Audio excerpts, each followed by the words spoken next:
اعوذ باللہ من الشیطان الرجیم بسم اللہ الرحمن الرحیم لا الہ الا اللہ وحدہ لا شریک لہ لہ الملک و لہ الحمد وہو علی کل شیء قدیر اللہم صلی علی سیدنا محمد وعلی آلہ وصحابہ صلاۃ نولنا امان من کل خوف۔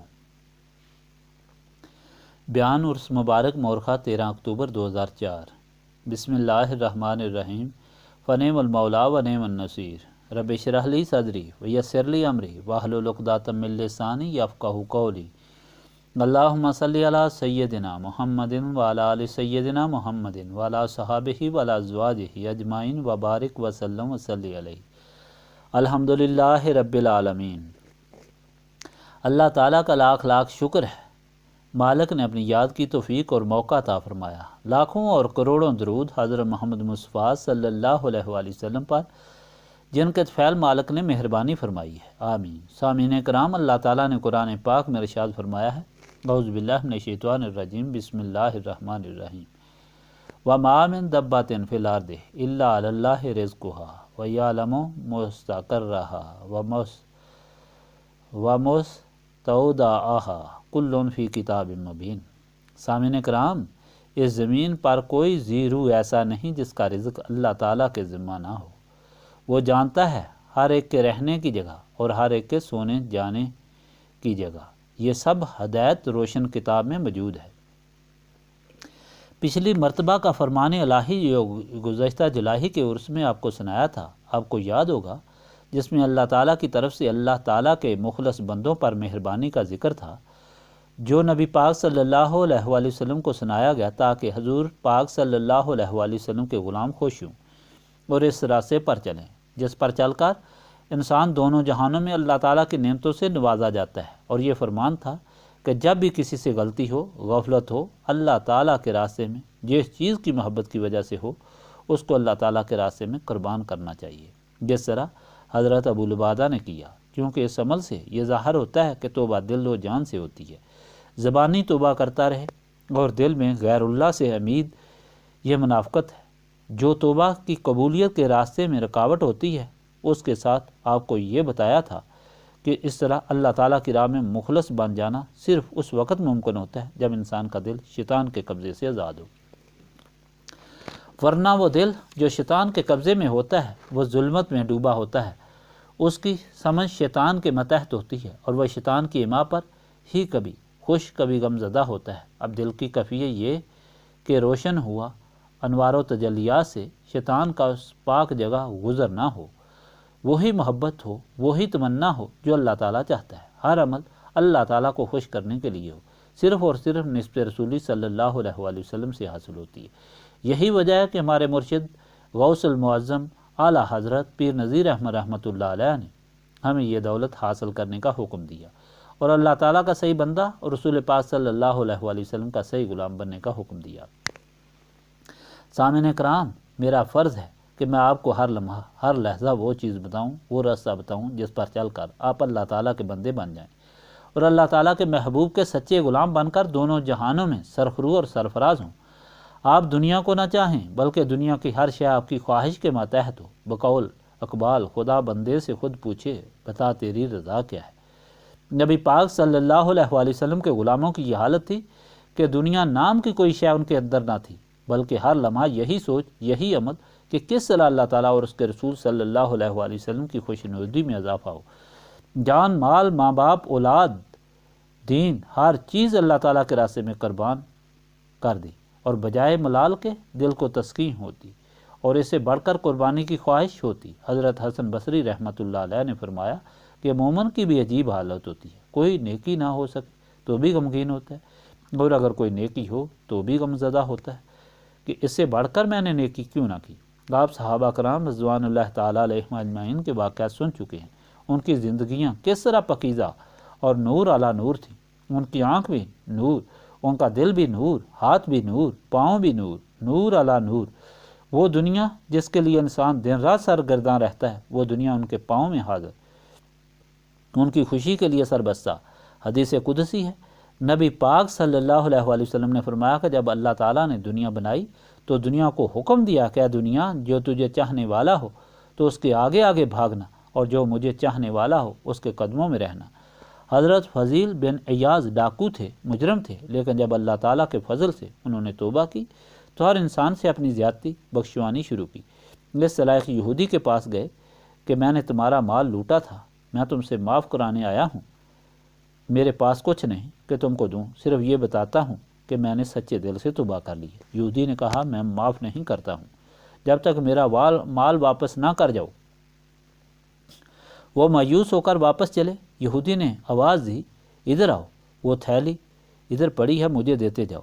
واپس آ کر انہوں نے وہ تھیلی اسے دی اور اس نے کھول کر دیکھا تو حضرت فضیل کے پاؤں میں گر پڑا اور کہا مجھے مسلمان کریں، بیعت کریں، میں بھی سچے دل سے توبہ کرتا ہوں۔ حضرت فضیل نے پوچھا تم ابھی کیا کہہ رہے تھے؟ اس نے کہا کہ میں نے تورات میں پڑھا ہے کہ جو شخص سچے دل سے توبہ کرتا ہے وہ مٹی کو ہاتھ لگائے تو مٹی سونا بن جاتی ہے۔ تمہاری توبہ کا سن کر میں نے مٹی سے یہ تھیلی بھری اور تم کو آواز دی، اب کھول کر دیکھا تو واقعی یہ سونا ہے۔ مجھے یقین ہو گیا کہ واقعی سچی توبہ کرنے والا مٹی کو ہاتھ لگائے تو وہ سونا بن جاتی ہے۔ سامعین کرام، یہ اجتماع عرس صرف اور صرف اسی غرض کے لیے منعقد کیا جاتا ہے، سارے جو یعنی حق مل کر اللہ تعالیٰ کے سامنے توبہ کریں، کیونکہ اجتماعی توبہ کی فضیلت بہت زیادہ ہوتی ہے، اللہ تعالیٰ کی رحمت جوش میں ہوتی ہے۔ اللہ تعالیٰ فرماتا ہے کہ ایسے لوگوں میں بیٹھنے والے شکی نہیں رہتے، ایسے لوگوں سے محبت رکھنے والے نامراد نہیں رہتے۔ جو اللہ تعالیٰ کے راستے میں سچے دل سے توبہ کرتے ہیں وہی اللہ تعالیٰ کی نعمتوں سے نوازے جاتے ہیں۔ اور یہ کہ مغفرت طلب کرو اپنے رب سے، پھر متوجہ ہو جاؤ اس کی طرف، وہ لطف اندوز کرے گا تم کو زندگی کی راحتوں سے اچھی طرح۔ یعنی جو شخص سچے دل سے توبہ کرتا ہے اور اللہ تعالیٰ کا ہی ہو جاتا ہے وہ دونوں جہانوں نعمتوں سے نوازا جاتا ہے۔ اور پھر یہ بات کہ توبہ کے لیے اجتماع کیوں اکٹھا کیا گیا ہے اور اس جگہ کیوں کیا گیا ہے، یہ تو اپنے گھر میں بھی توبہ ہو سکتی۔ اس کا مطلب یہ ہے کہ جہاں اللہ تعالیٰ کے بندے مدفون ہوتے ہیں وہاں رحمت کی بارش ہر وقت ہوتی رہتی ہے۔ اس طرح سچے دل سے حاضر ہونے سے سارے گناہ دھل جاتے ہیں تو بندہ اللہ تعالیٰ کا بن جاتا ہے۔ اور اجتماعی دعا کی اللہ تعالیٰ نے خود تعریف کی ہے، حکم دیا وَتُوبُوا إِلَى اللَّهِ جَمِيعًا، اللہ تعالیٰ کے سامنے جمع ہو کر توبہ کرو۔ یہی فلسفہ ہے حج کا، اللہ تعالیٰ کے گھر اجتماعی دعا اور توبہ ہوتی ہے، اور اللہ تعالیٰ کا گھر ہونے کی وجہ سے رحمت کی برسات ہر لمحہ ہر لحظہ ہوتی ہے۔ مدینہ پاک کی ایک نماز 50,000 نمازوں کے برابر ہے۔ اللہ تعالیٰ کے محبوب کے مدفن ہونے کی وجہ سے وہ اللہ تعالیٰ کا حرم بن گیا۔ سچے دل سے حاضر ہونے والا پاک اور صاف ہو کر نکلتا ہے۔ یہاں اللہ تعالیٰ کے وہ بندے مدفون ہیں جن کی ساری زندگی اللہ تعالیٰ اور اس کے رسول صلی اللہ علیہ وآلہ وسلم کے عشق اور غلامی میں گزری، جن کا ایک ایک لمحہ اللہ تعالیٰ کو راضی کرنے کے لیے اس کی مخلوق کی خدمت میں گزرا۔ آج کا عرس حضرت خواجہ محمد قاسم رحمۃ اللہ علیہ کی یاد میں ہے۔ یہ وہ ہستی ہے جس نے لاکھوں انسانوں کی زندگیاں بدل دیں، غلاظت اور گناہوں سے بھرے انسانوں کو پاک صاف کر کے اللہ تعالیٰ سے ملا دیا۔ آپ سے پوچھا گیا کہ آپ رات کو بھی چوگا پہن کر بیٹھے رہتے ہیں حالانکہ آرام کا وقت ہوتا ہے؟ آپ نے فرمایا یہ میری وردی ہے، میں رات کو بھی پہن کر رکھتا ہوں، آرام کا لباس نہیں پہنتا۔ میں چاہتا ہوں کہ میری رات بھی اللہ کی نوکری میں لکھی جائے، اس کو راضی کرنے کے لیے میں نے مخلوق کی خدمت اپنائی ہے۔ آپ نے مخلوق کی خدمت بلا امتیاز کی، اللہ تعالیٰ کی مخلوق سمجھ کر کی تھی، بغیر کسی خوف یا طمع کے۔ ایک بار آپ جلوہ فروز سے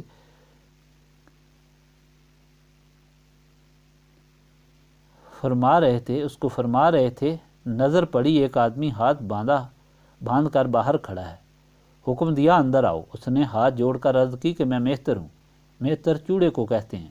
آپ پھر ہدایت میں مصروف ہو گئے، پھر نظر پڑی تو وہ اسی طرح ہاتھ باندھے کھڑا ہے، پھر فرمایا اندر آؤ، اسی طرح پھر ہاتھ باندھ کر عرض کی میں مہتر ہوں۔ آپ پھر ہدایت میں مصروف ہو گئے، تیسری بار پھر نظر پڑی، وہ اسی طرح کھڑا تھا، پھر وہی حکم دیا، اس نے وہی جواب دیا کہ میں مہتر ہوں۔ آپ نے فرمایا تو سب سے بہتر ہے، اندر آیا، اس کو بیعت فرمایا، وہ ان کی دستار بندی فرمائی اور اسے مخلوق کا باخدا رہنما بنا کر بھیجا۔ سمجھنے والی بات یہ ہے کہ اتنی جلدی ایسا کس طرح بن گیا، اس کی اتنی سمجھ کس طرح ہو گئی۔ سمجھنے کے لیے صرف اتنا سمجھ لینا چاہیے کہ جب اندھیرے کمرے میں بجلی کا بٹن آن کیا جاتا ہے تو روشنی کے لیے کتنی دیر لگتی ہے۔ اسی طرح جب انسان نسبت رسولی صلی اللہ علیہ وآلہ وسلم سے صدق کے دل سے منسلک ہوتا ہے وہ انوار و تجلیات سے منور ہو جاتا ہے جو سینہ مبارک نبی پاک صلی اللہ علیہ وآلہ وسلم میں روشنی کرنے کے لیے موجود ہے۔ سامعین اکرام، تیسری بات یہ سمجھنے والی ہے کہ یہ محفل صرف اور صرف توبہ کے لیے ہے۔ اس میں گناہوں سے انکار اور انکساری چاہیے۔ یہاں ان بزرگوں کی تعریف کرنے سے تو یہ بات ظاہر ہوتی ہے کہ آپ اپنے آباء و اجداد کی تعریف کے لیے اجتماع منعقد کیا گیا ہے، ہرگز نہیں۔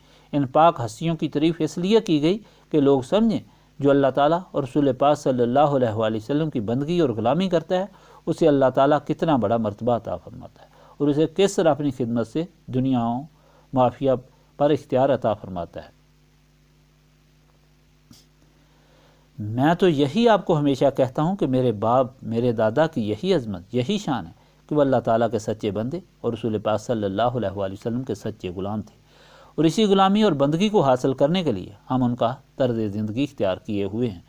اب دعا کریں اللہ تعالیٰ اپنی ذات پاک کے طفیل، اپنی پاک کلام قرآن مجید کے طفیل، اپنے پیارے حبیب حضرت محمد مصطفیٰ صلی اللہ علیہ وآلہ وسلم کے طفیل ہم کو گزشتہ گناہوں کی معافی عطا فرمائے، آئندہ گناہوں سے بچائے، ہماری موت ہماری حیات، ہماری جان ہمارا مال، ہماری ہر چیز اپنی رضا کے لیے رکھے، ہم کو اپنی جناب سے اپنی غلامی اور اپنی بندگی اپنی رضا عطا فرمائے، ہمارے دل کی تاریکی دور فرما کر نور معرفت سے منور فرمائے، نسبت رسولی صلی اللہ علیہ وآلہ وسلم کے انوار و تجلیات میں اس طرح غرق کر دے کہ اللہ تعالیٰ اور رسول پاک صلی اللہ علیہ وآلہ وسلم کی محبت کے بغیر کوئی اور مطلب نہ ہو۔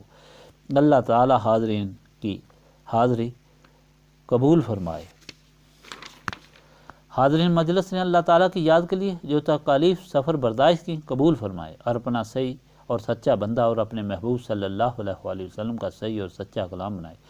اللہ تعالیٰ حاضرین مجلس کی تمام آرزویں پوری فرمائے۔ اللہ تعالیٰ بیماروں کو شفا عطا فرمائے، محتاجوں کو غنی کرے اور بے اولادوں کو اولاد صالح عطا فرمائے۔ اللہ تعالیٰ حاضرین مجلس کو ہر تکلیف سے نجات عطا فرمائے، دونوں جہانوں میں سرخرو و سرفراز کرے، آمین۔ خادمین لنگر جنہوں نے جانی و مالی خدمت اپنی طاقت سے بڑھ کر کی، اللہ تعالیٰ ان کی خدمت سے بڑھ کر جزائے خیر عطا فرمائے۔ بہت سے مخلص لوگ جو اس دربار سے تعلق رکھنے والے اس علاقہ کے اور باہر کے فوت ہوئے ان کے لیے دعا کریں، اللہ تعالیٰ ان کو جنت الفردوس عطا فرمائے۔ اللہم صلی علی سیدنا محمد وعلی آلہ وصحابہ صلاۃ تکون لنا امان من کل خوف۔ ربنا تقبل منا انک انت السمیع العلیم وتب علینا انک انت التواب الرحیم۔ سبحانک ربک رب العزۃ عما یصفون وسلام علی المرسلین والحمد للہ رب العالمین۔ سبحانک ربک رب العزۃ عما یصفون وسلام علی المرسلین والحمد للہ رب العالمین۔ سبحانک ربک رب العزۃ عما یصفون وسلام علی المرسلین والحمد للہ رب العالمین۔